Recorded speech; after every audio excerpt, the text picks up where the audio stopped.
Good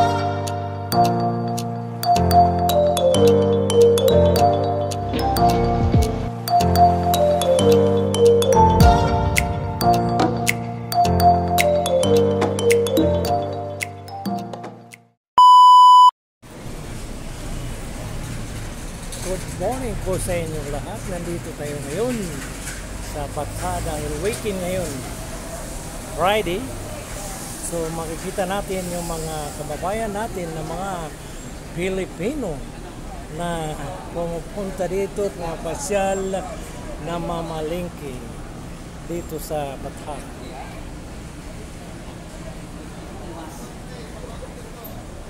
So kanya-kanyang diskarte dito. May nagtitinda ng mga kakanin, chicharon, ayan si kabayan.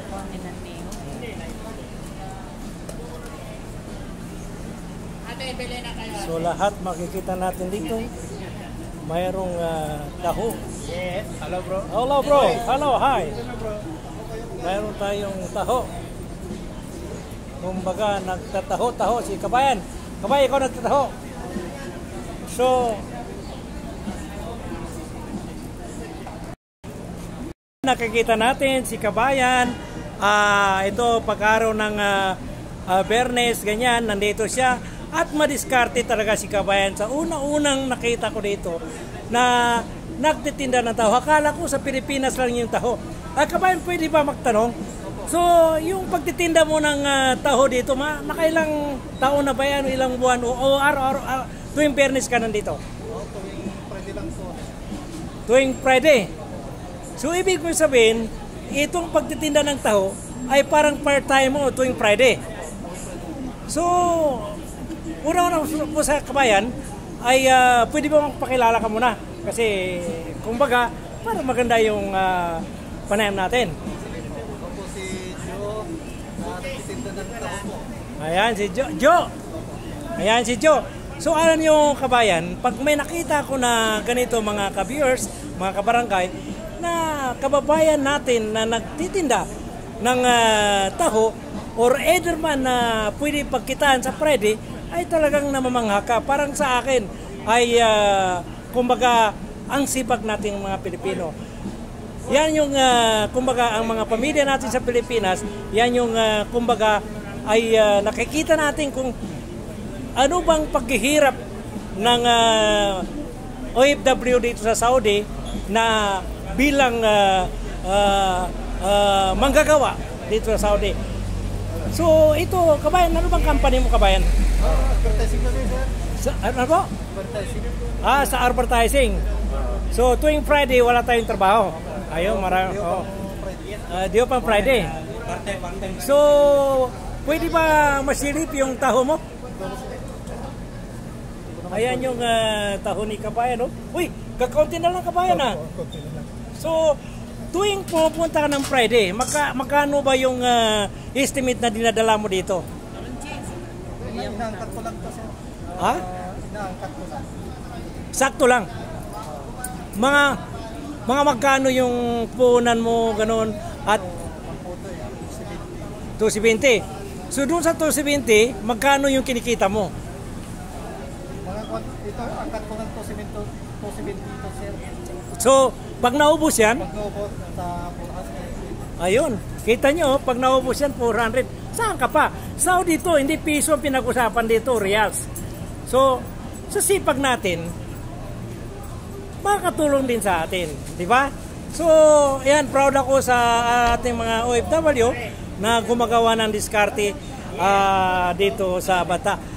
Maraming salamat Joe sa yung pagbigay o pag-share sa yung kaalaman, sa yung pagtitinda sa tao kasi alam ko ang tao sa Pilipinas talaga di ba? So maraming salamat Joe. Maraming salamat din sir. Kabayan. Una-una sa dyan na taga saan ka? Ako galing sa India. India. Pero marunong ka magtagalog? Ako matagal na dito, kaya nga anak ka ng Tagalog, marami pang kaibigan. Maraming kaibigan? Oo. So, ibig mo sabihin, marami kang customer na Pilipino? Brother, walang problema yan kasi nga yung lockdown, kaya nga kung dinala ngayon. Tapos lahat na dumating dito, binili pa nga ng marami. Ibig mo sabihin, ilang taong ka na dito sa Bata? Ako dito, sir, matagal lang, kala ko siguro 30 ang taon. 30 years ka na sa Of Bata. course, brother. Oh, Kasi I'm staying among the Filipino people. maraming pera. Hindi, dati meron pa akong mayaman. Kasi meron pa isang building lang dito sa pangalan ng Manila Plaza. Tapos 8 years before, sunog na lang. Kaya nga Nasunog! Nakita ko yun. Sunog. Sa Kamayan. Sa Hindi, taas. ang Manila Plaza Oh. building. Meron sa loob sa maraming shop lang sa gabi. Oh, yun. Tapos ngayon, walang problema. By God bless, still going on. Kita nyo mga kababayan, Oo. si Sadiq, si Kabayan, kaibigan natin. Yes. 30 years na sa Bata, isang masasabi natin na may kaya, mayaman. Dahil dati-dati may shop siya sa Kamayan, doon sa baba. Ano pang building yun?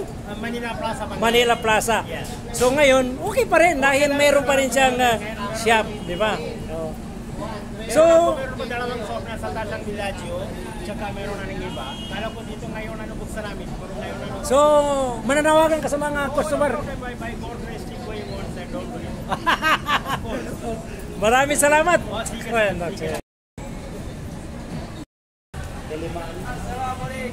Waalaikumsalam ni Batarin. Alhamdulillah, makiaw. Ndok ka na sa mga? Niya ako sa exit 7 na. Ngayon ni Batarin. Gatar natin ng mga Yung kasabutan. Followers ang gawin niya. Yan yung mga followers sa Uy, mamo. subscriber. Ito yung nakita ko yung kababayan ko. Pasensya na lang sa mga salita namin. Ay nakita nyo nagkakarate. Follow my page na Sir Pumpunan and my YouTube. Yan. Katikmam ka Jeda ka. Adi siya kumambo. Aw? Nasa kinako. Nakira. Nakikita na na. Nakiran sa mga kayo basta kay Steel Compo. Pakap. Si Doc, nakita kami. Morning. Hey, kumusta na? Shout out dyan. Laki na sounds. Mayroon na. Oh, nakita mo? Ayan. Ito nakita ko. Na-meet ko yung mga followers ko, mga subscriber ko dito sa Bata. So ito pala sila ay nagtatrabaho bilang hero sila na nagtatrabaho sa bahay, kumbaga family driver sila. So yun bro, kumusta yung experience sa pagtatrabaho sa bahay, yung mga family driver? Sa totoo lang, tiis lang. Nos sabi nila dito. Ayun. So kaya nga sabi ko, lalo-lalo na pagdating sa kay Idol Rapi Tolpo, na tayo mga OFW ay tawag niya sa atin ay mga hero, mga bayani, di ba? So nakailang taon ka na sa amo mo, kabayan? So, sobra na siguro 12 years kasi nung dumating ako dito, 2013. Aha. June 13, 2013. So medyo nakarami din. So ibig sabihin ay mayroon ding nakapundar sa Pilipinas. Meron din natira. Ayun, mayroon natira. Yan ang kasabihan kasi, pag nandito tayo sa Saudi, nakaipon tayo, nakapag-aral ng mga anak natin, ganun kung halimbawa kung may anak, pero ang naiipon natin lagi resibo. Ayun. So, ikaw naman, sir. Saan ka nag-work, nagtatrabaho? Sa magkalapitin kami ni brother. Ibig sabihin, kapitbahay kayo. Kapit-bahay kami. So, yung mga girlfriend nyo, magkapitbahay rin? Medyo may kalayuan konti. Joke. Ayun. Medyo kalayuan konti. Ayun. Sige. Sa mga pamilya dyan, ha? So, itatanong ko good vibes lang. Kung kumusta na yung mga trabaho natin sa amo. Ayun, kumusta na yung mga trabaho? Well, kabayan, pwede natin sabihin may kailangan natin dito ang tiis at syaga. Ayun, tiyaga. Kung kasabihan, kung matyaga ka, may nilaga. Yun.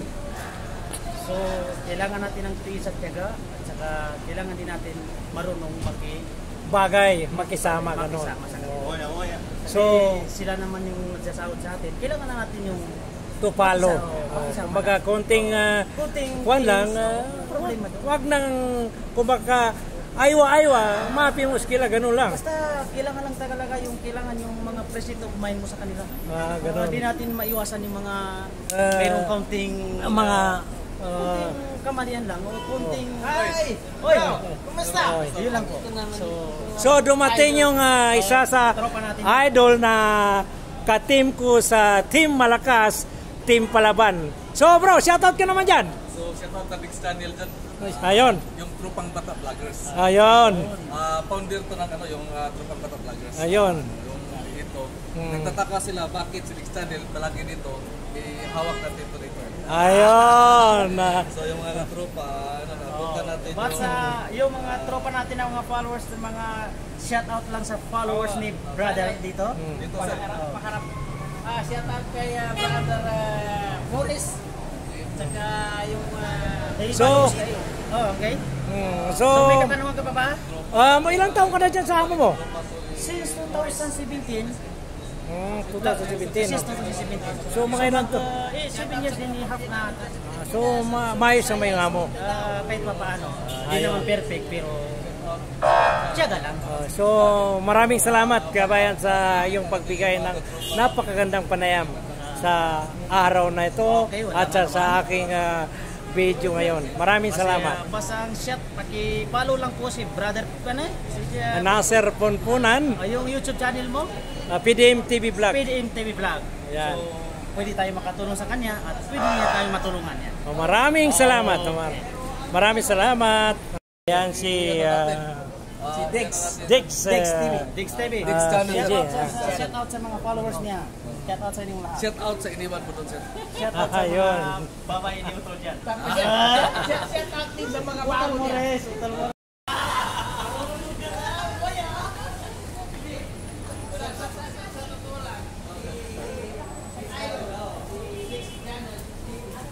So, ayan, nandito naman tayo sa mga nagtitinda ng kakanin at nakikita natin yung mga kababayan natin na talagang napaka-sipag maghahanap buhay dito sa Bata. Bata. Huwag kang pumunta dito.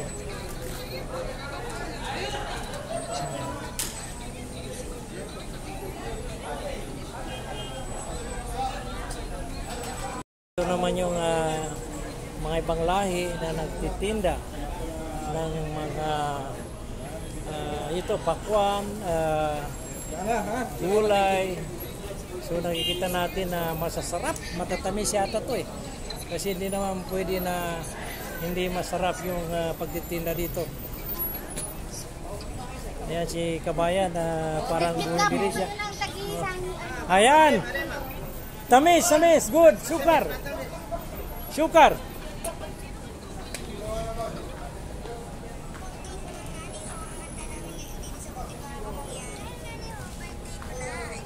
So ito na yung building ng Pilaggio sa Lokito. So ayan, nakikita natin yan na talagang sulit dito sa Bata. So maraming salamat sa inyong pagsama sa video na to at tulad ng paalaala ni Bossing na PDM, don't forget to subscribe and like. Maraming salamat. Bye. Bye.